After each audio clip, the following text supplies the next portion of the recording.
Mirë se vini në kanalin ton, mos harroni të bëni subscribe dhe të klikoni si përzieles për të marrë njoftimet më të reja. Faleminderit! Kjo grua konsumoi SLR për një vit, ajo çfarë i ndodhi më vonë e la pa fjalë. Fruti i arrës përmban deri në 60% yndyrë, gjithashtu përmban karbohidrate, albumin, fosfor, kalium, kalcium e të tjerë. Është i pasur gjithashtu me vitamina A, C, B, P, vaj eterik dhe lëndë ngjyrosëse. Lëngu që merret pas zierjes së gjethet të arrave përdoret për pastrimin e gjakut, kundër sëmundjeve të mushkrive, të lëkurës dhe të syve. Është tonik i aparatit tretës dhe njëkohësisht me anë të tij shërohet diarreja. Kundër diarresë përdoret me efekt lëngu i luleve mashkullore të arrës, ndërsa kundër dhimbjeve në fyt rekomandohet që ju të konsumoni arra me mjaltë. Gjethet e njoma dhe të freskëta të arrës largojnë insekte dhe gjithashtu milingonat nga banesat, duke qenë se janë tepër efikase, sidomos në shtëpinë e fshatit ku këto të fundit janë edhe më të pranishme. Lëngu i luleve mashkullore të arrës shërben gjithashtu për largimin e mizave nga trupi i kuajve. Shërimi i diarresë. Merrni 5 deri në 10 gram lule mashkullore të pemës së arrës dhe më pas zihen në 200 ml ujë. Lëngu që përftohet nga zierja pihet sa herë që paraqitet nevoja. Ndërkohë, i njëjti lëng i gjetheve të zjera përdoret në formë lavazhi kundër sëmundjeve inflamatore në organet tuaja, në formë klisme kundër diarresë dhe për larjen e infeksioneve të lëkurës. Kundër rënies së flokëve, hidhni 30 deri në 40 gram gjethe arre dhe lëvore degësh të njoma të saj në 1 litër ujë. Kjo përftesë zihet në ujë të valuar për rreth çerekore. Më pas me të shpëlahet koka çdo mbrëmje vazhdimisht për disa ditë. Përheqjen e kallove. Merrni 60 deri në 80 gram lëvore të njomë të arrës dhe zihet mirë në 500 ml ujë për më pak se 1 orë. Pasi lihet pak me këtë lëng, shpëlahen këmbët në pjesët e kallove çdo gjysmë ore. Ky veprim përsëritet 2 deri në 3 ditë derisa kallot të zhduken. Anemia. Marrim 1 çerek kilogram arra të qëruara, 1 çerek kilogram mjaltë natyral dhe 1 çerek kilogram kajmak qumshti. Këto të trija i përziejmë mirë derisa të vlojnë dhe të bëhet si krem dhe e konsumojmë periodikisht nga 2 herë në ditë, nga një lugë gjelle për të rriturit dhe nga 2 herë në ditë nga një lugë kafeje për fëmijët. Ky produkt mundesi të shërbejë si ushqim tepër i ushqyeshëm edhe për njerëzit me shëndet normal. Djersitja e tepërt e këmbëve. Rreth 100 gram gjethe të thata të thërmuara të arrës, si edhe 100 gram gjethe të thërmuara të sherebelës, i marrim dhe i përziejmë mirë. Këtë përzierje e përvlojmë me 4 litra ujë të nxehtë. Përftesën e mbulojmë për rreth 2 orë dhe pastaj e kullojmë. Më pas sërish e ngrohim derisa të jetë jo shumë e nxehtë për lëkurën. Në këtë tretësirë zhytim këmbët nga 30 deri në 20 minuta dhe ky veprim mundet që të përsëritet vazhdimisht në qoftë se keni djersitje të tepërt. Për të parë të mirat e arrave në organizëm, duhet të bëni pikërisht kështu. Në mëngjes pastroni 4 ose 5 kokra arra dhe më pas konsumojeni ato pa shtuar asgjë tjetër. Natyrisht që do t'ju duhet ta praktikoni disa ditë me radhë për të parë rezultatet. Ky frut i thatë ashtu si edhe të tjerët përmban yndyra tepër të mira dhe nëse konsumohet në sasi të moderuar, është në gjendje që të normalizojë yndyrat e këqija të cilat janë akumuluar në trup.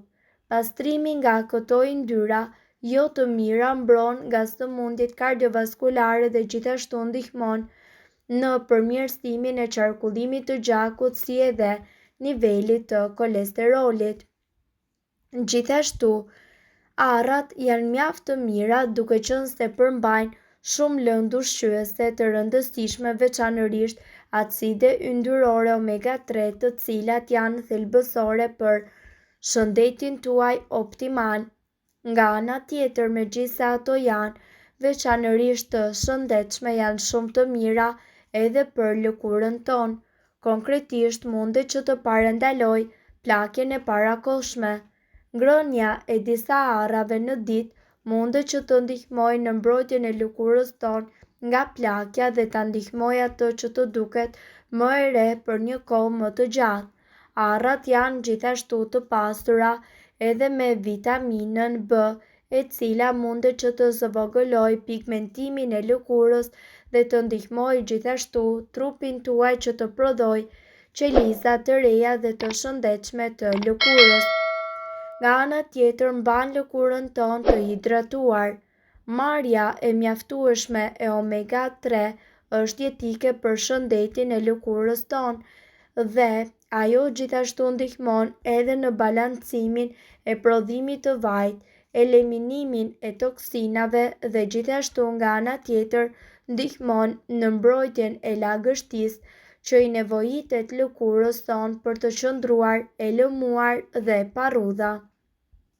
Shtimi i arrave në dietën tonë është një mënyrë fantastike dhe e shijshme për të ndihmuar lëkurën tonë që të duket dhe të ndihet më e butë dhe më plotësisht e hidratuar. Mundet që të parandaloj edhe irritimet. Yndyrat e shëndetshme, të cilat gjenden pikërisht tek arrat, munden që të ndihmojnë jashtëzakonisht për të qetësuar irritimet dhe madje munden të kurojnë disa sëmundje të lëkurës, të tilla si për shembull dermatiti. Disa nga elementet gjurmë që ato përmbajnë ndihmojnë në luftimin e inflamacionit nga brenda jashtë, duke ndihmuar lëkurën tonë të qëndrojë me shkëlqim dhe pa puçra. Mundet gjithashtu që të reduktojë rrathet e zi dhe qeskat në sy. Kur zgjohemi me rrath të zi apo sy të fryrë, sigurisht që është diçka e pakëndshme dhe kërkojmë zgjidhje të menjëhershme, si për shembull kuba akulli, apo mundet të përdorim edhe disa kastravec për të mos u dukur të lodhur, por siç rezulton, ngrënia e një grushti me arra për çdo ditë mundet që të ketë të njëjtin efekt të ngjashëm ashtu si akulli. Në veçanti, arrat njëkohësisht përmbajnë edhe vitaminën E, e cila është treguar se redukton ndjeshëm rrathet e zi. Arrat, sipas ekspertëve, arrin që të ndriçojnë edhe lëkurën tonë. Ajo që ne ham duket se ndikon drejt për së drejti edhe në reflektimin e lëkurës tonë dhe asnjë pudër apo bazë për fytyrën nuk do ta bëjë atë që të duket e bukur, në qoftë se zona është e dëmtuar dhe sigurisht nuk është e shëndetshme.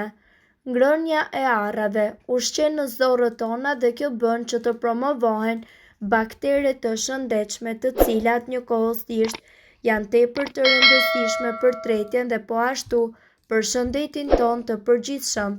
Kjo nga ana tjetër do të përmirësojë lëkurën tuaj nga brenda jashtë, duke e bërë atë që të ketë një shkëlqim sa më të natyrshëm dhe sigurisht të luftojë rrudhat dhe aknet apo edhe njollat të cilat shfaqen në lëkurën tonë. Mirë po, duhet të dini se këto informacione nuk kanë për qëllim të zëvendësojnë ilaçet e përshkruara nga mjeku. Para se të përdorni këto receta të mjekësisë alternative, ne ju sugjerojmë që të këshilloheni më parë me mjekun tuaj. Nëse ndonjë prej këtyre përbërësve ju shkakton alergji, e mira është që të mos i përdorni këto receta të mjekësisë alternative. Nëse gjendja juaj është kronike dhe zgjat për një kohë të gjatë, ju duhet të shkoni me patjetër për kontroll tek mjeku.